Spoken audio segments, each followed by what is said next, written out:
Grace Potter. I'm here with my band, the Nocturnals, at the Highline Ballroom, and we're gonna rock your faces off tonight.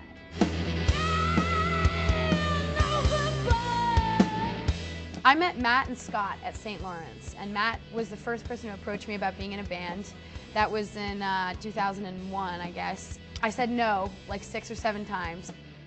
A couple months later, a friend of mine from high school decided to come to St. Lawrence, and he was really looking for a band to play in, and I thought, okay, fine. Now I've got 2 people that want to play. Let's just do it. Let's just try it. And the first rehearsal was like magic, beautiful. And so we dug a little deeper.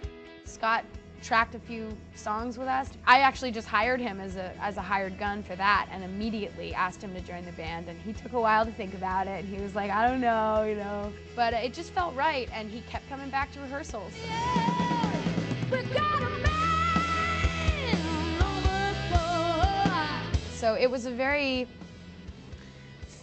fluid, the building blocks of this band. Although everybody just kind of slid in, nobody officially joined. It was all kind of, oops, we're a band. What are we? We're a rock and roll band.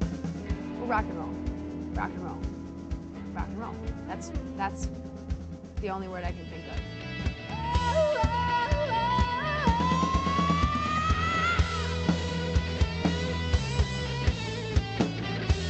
It was terrifying going into the studio. Before I even got into it, I knew that we were really going to challenge ourselves, and it was going to rip our hearts out.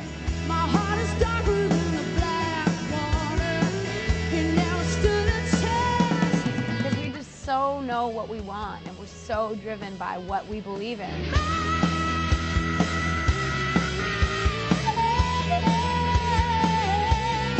It's the water that quenches us. I mean, why else are you in the music business but to stand in front of people and watch them experiencing you for the first time or the 50th time? It's just so great.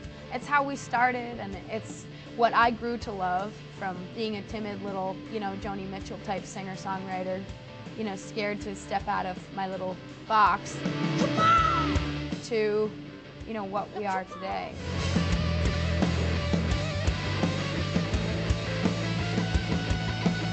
Well, we actually finished the record in New York. I spent like 3.5 weeks here, just digging it, like living here. I mean, 3.5 weeks for a Vermont girl is a lot in the city.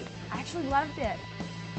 I found all these great little, you know, little corners of New York, and kept coming back. And every time we play here, the crowds keep getting bigger and bigger, and the press is getting better, and it actually kind of feels like home.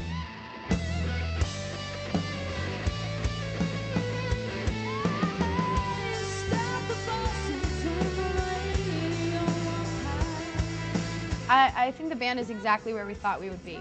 Slow and steady wins the race. Tonight you're sleeping next to me, yeah. And here we are, you know, selling out shows in New York City. Big shows too, Highline Ballroom. This is good. I'm really happy.